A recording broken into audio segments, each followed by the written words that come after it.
Welcome my dear students, যারা বিদ্যাসাগর ইউনিভার্সিটিতে first সেমিস্টারে পড়ছো প্রত্যেকেই ফার্স্ট সেমিস্টারে প্রত্যেকটা স্টুডেন্টদের জন্য এই ইংলিশ পড়তে হয়। তো আজকে আমরা আলোচনা করব একটা লং কোশ্চেন 10 মার্কসের জন্য, ভীষণ ইম্পর্টেন্ট তোমাদের জন্য। সেটা হচ্ছে যে what factors affect cross cultural communication. Cross cultural কমিউনিকেশনকে এফেক্ট করতে পারে সেই সমস্ত ফ্যাক্টরস গুলো কি কি আছে, এগুলো তোমাদের 10 মার্কসের কোশ্চেন।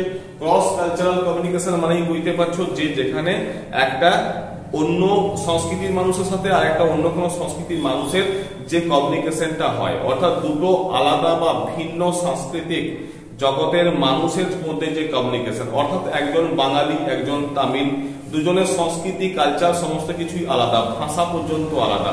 তো এই দুটো মানুষের মধ্যে যে কমিউনিকেশনটা হয় সেটাকেই বলা হয় তাকে cross cultural communication.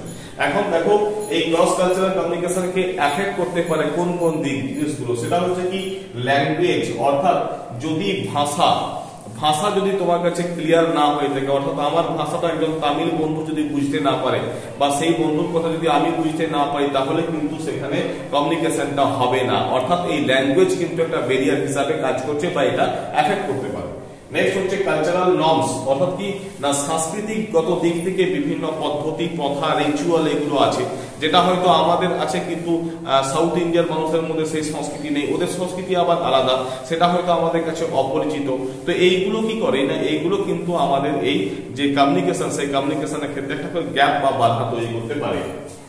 Next environmental factors, অর্থাৎ একই তো দুজন আলাদা আলাদা সংস্কৃতির মানুষ, দুজনের মধ্যে একটা সাংস্কৃতিগত পার্থক্য আছে এবং সেখানে যদি পরিবেশগত সমস্যা থাকে, অর্থাৎ সেখানে যদি তোমাদের একটা আওয়াজ হয়, গন্ডগোল হয়, আওয়াজ হয়ে থাকে বা সেখানে কথা বলার মতো পরিবেশ যদি ঠিকঠাক না থেকে থাকে, তো এই এনভায়রনমেন্টাল যে কারণগুলো সেগুলোও কিন্তু এফেক্ট করতে পারে ক্রস কালচারাল কমিউনিকেশনের ক্ষেত্রে।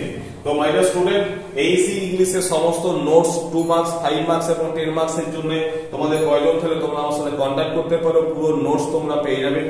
নেক্সট হচ্ছে কি কালচারাল আইডেন্টিটি, অর্থাৎ সংস্কৃতি জগতের দিক থেকে প্রত্যেকের যে আইডেন্টিটি যে পরিচিতি সেটা কিন্তু আলাদা, ঠিক আছে। প্রতিটা যে আমরা ইন্ডিয়ান, কেউ আফ্রিকান, ঠিক আছে, তারপরে ধরো কেউ আমেরিকান, তো এদের ক্ষেত্রে কি হয় ন্যাশনাল একটা আইডেন্টিটি আছে, সেই আইডেন্টিটি গুলো কি করে না আমাদের এই কমিউনিকেশনের ক্ষেত্রে বাধা বা গ্যাপ তৈরি করে।